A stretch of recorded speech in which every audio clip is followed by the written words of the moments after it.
I've switched it up here, right? Because early in the season, I mean, this is a fluid conversation, and these numbers go back and forth as we know.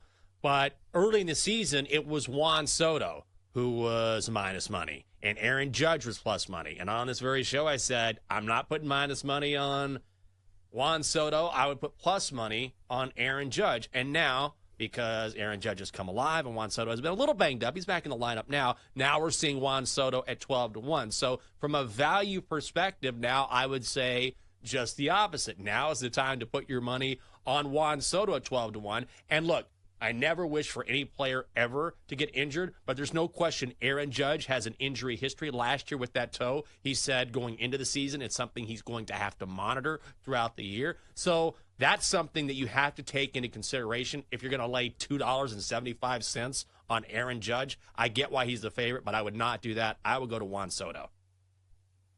I think for me, I would take a swing on Gunnar Henderson here because you've got to remember the people who are voting for this award. I think to the casual fans, you'd say, okay, Aaron Judge has wrapped up this award, which if you look at the home runs, he certainly has. And if he keeps up this pace, he is going to win MVP because it is the sexy stat. But the other sexy stat that I think baseball writers really love is wins above replacement, WAR. And guess who is leading all of baseball in total WAR right now? That would be Gunnar Henderson. Not only somebody who is very good offensively, but defensively. This guy is an absolute wizard preventing runs, being one of the better shortstops in the league. So the fact that he can add some power to that as well, maybe that is the sabotage factor for Aaron Judge, along with the factor that you mentioned. Aaron Judge is fully capable of getting hurt. Nobody's hoping for that, but it's something you definitely need to account for. Big headline news, Caitlin Clark and Angel Reese both named as All-Stars. Do you think these are deserved honors for both of them? I do. I mean, what Angel Reese has been doing lately, all the double-doubles, that's fantastic. She's been great. So I'm glad she made it. I'm also just kind of glad she made it because otherwise, we restart the conversation over of, Caitlin Clark this, Caitlin Clark that, Angel Reese not getting respect. Like, she is getting respect, and she's on the All-Star team. And so I'm glad both of them made it. It's crazy when you go look at the fan voting numbers from last season to this season. Hundreds of thousands more people were voting, which, let's be real, is the Caitlin Clark effect. Like, we can all try and hide it as much as we want, but that's real. So, yes, I'm very glad Caitlin Clark made it. She's very deserving of it. Angel Reese is also deserving of it. And she has done a lot for the game this year, bringing in fans. She has her own fan base as well. So I think that's great. The WNBA Rookie of the Year voting is going to be really interesting down the stretch. I still think Caitlin Clark deserves to win it and will win it, but the odds are shortening. Like, Angel Reese was 20-1 before the start of the season, something crazy, and she's down to like 4-1, 3+350 some places. So the more double-doubles she continues to stack up, the shorter these odds are going to get. But Caitlin Clark, she's raised her level of play over the last maybe month or so, couple of weeks. So she's still deservingly the front runner, and I think she will and should win the award. But it is going to shape up to be a fun kind of last couple months of the season after the All-Star break, and should be kind of spicy down the stretch.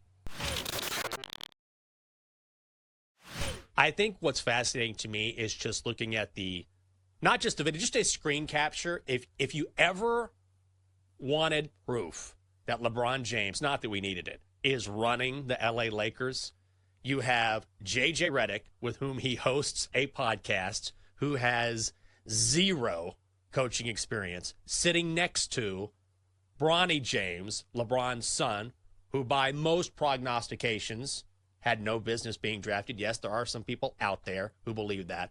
And them together saying Bronny earned this. And I thought, that's all well and fine, but it's pretty clear LeBron is just running the show here. And now, the day after, he signs a max deal.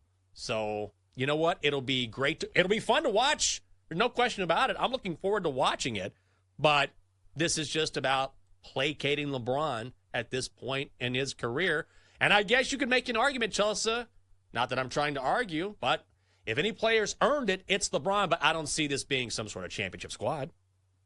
Yeah, I don't think so either. Like they still need another piece, and I think that's what LeBron was kind of hoping for. I think they were Hmm. hoping for somebody like Klay Thompson, even though I think it would need more than just that. When you look at the East and while the moves that the teams in the Eastern Conference have made, and the Celtics are certainly no slouches, the best overall team in the NBA, it feels like by a mile.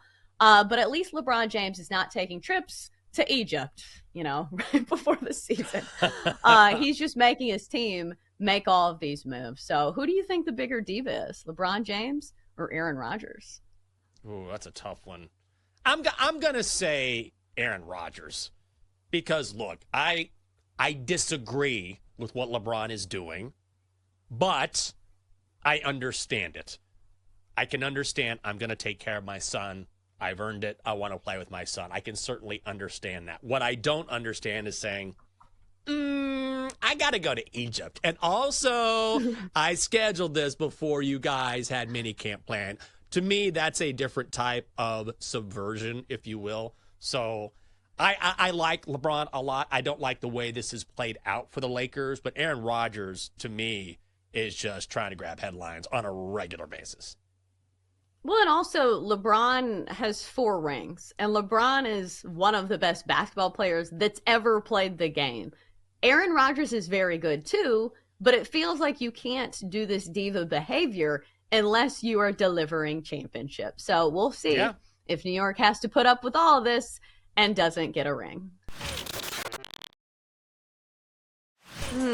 Confidence level not feeling great in this one. Don't love the slate, but if I had to pick a game, I'm gonna go with the Phillies here. Behind Zach Wheeler, who is one of the favorites to win the Cy Young. I know you look at the Cubs and you say, "Well, Shota Imanaga's pitching." Well, we have seen some regression from Shota Imanaga, especially against some of the better offenses in baseball. And plus, only one of these pitchers are backed up by a good offense, and that would be Zach Wheeler. I know we're missing Kyle Schwarber, we're missing Bryce Harper, but also the Phillies went off to a really hot start, and they didn't even have one of their best pieces in the lineup, who's now back, and that's Trey Turner. Leadoff guy, instant offense, can steal some bases, also has some pop in that bat. Plus, you look at Chicago as a team, they're bottom 10 in just about every statistical category, so you can't count on the Cubs to score runs, especially when you're going against Zach Wheeler. That's a tough matchup. Plus, pretty good deal on one of the best teams in all of baseball. So I will go Phillies on the money line -135. Chelsa, I love that pick. Almost added it to my card. But of course, I'm being a wuss this week because I've had a good week thus far. I have to say, though, I love this play. Brewers money line, -152, hosting the Rockies. You got to shop around for it. Yeah, it's a little juicy, but check out the pitching matchup here. You've got Dakota Hudson going for the Rockies, Colin Ray towing the rubber for the Brew Crew. You ready for Dakota Hudson splits at home this season? 0-5, an ERA of 8.58 over 8 starts. Opponents are batting .361 against him. .361. He's a right-hander. Brewers, number 5 in OPS, number 2 in average against righties this season. Brewers also with a significant bullpen advantage. Colorado was with the worst pen in the majors. The Brewers have a top 4 bullpen. Colin Ray, not spectacular on the road. 2-1, 4.54 ERA, but everything is set up for a Milwaukee win. Brewers, money line, -152.